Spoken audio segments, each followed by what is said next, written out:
দালাল চক্র নির্মূলে রাজধানীর পঙ্গু হাসপাতাল, শহীদ সোহরাওয়ার্দী মেডিকেল কলেজ ও জাতীয় হৃদরোগ ইনস্টিটিউট এলাকায় বিশেষ অভিযান চালিয়েছে র্যাব।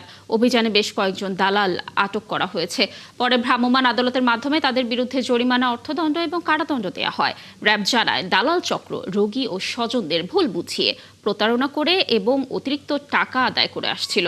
এদিকে হাসপাতালের কোনো কর্মচারী দালাল চক্রের সঙ্গে জড়িত থাকলে তাদের বিরুদ্ধে বিভাগীয় ব্যবস্থা নেওয়ার আশ্বাস দিয়েছেন শহীদ সোহরাওয়ার্দী মেডিকেল কলেজ হাসপাতালের পরিচালক।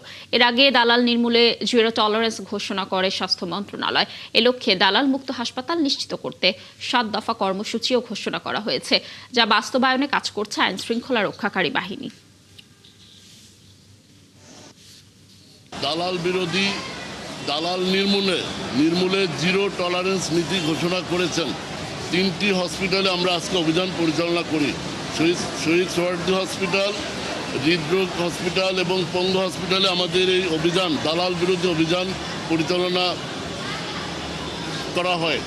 আমরা এই 3 হসপিটাল থেকে 20 জন এই দালাল চক্রের সদস্যকে গ্রেপ্তার করি এবং বিজ্ঞ ম্যাজিস্ট্রেট তাদের বিরুদ্ধে বিধি অনুযায়ী আইনগত ব্যবস্থা, জরিমানা, অর্থদণ্ড এবং কারাদণ্ডের ব্যবস্থা আদেশ প্রদান করবেন।